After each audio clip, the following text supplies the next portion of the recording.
ever since the comics were born in the 19th century, they had to struggle with this idea that it is just for the kids.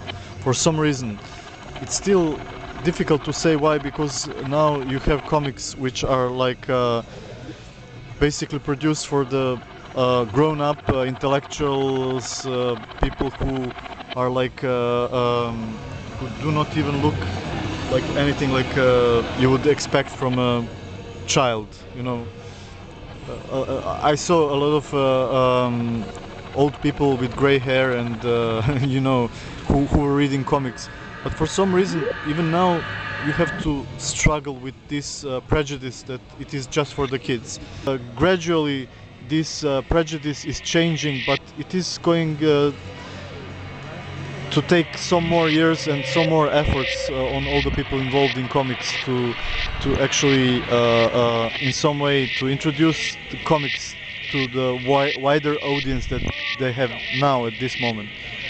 And as far as this border between reality and dreams goes, it was something that I've been questioning myself all the time. I think it's something that if you probably when we all have to die, and at the last moment of our life, these borders between what we have dreamt and what we experienced are going to be very thick, and we will probably realize that it was just like the two sides of the same coin.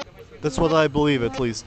And we will see that both our inner reality and the reality which is surrounding us are actually just part of the same story. And I believe that many times when I had some of the most interesting dreams, they were in some way connected with what is part of my reality. I'll give you just one example. In the 1980s, I had a dream about a bombing of my town, and it looked like a completely silly dream, because at that time Yugoslavia was one of the quiet, even boring countries. There was nothing much going on. Nobody would think about anything like bombing. I mean, it used to be in the Second World War, but in the 80s it was just a vague idea for most of the people.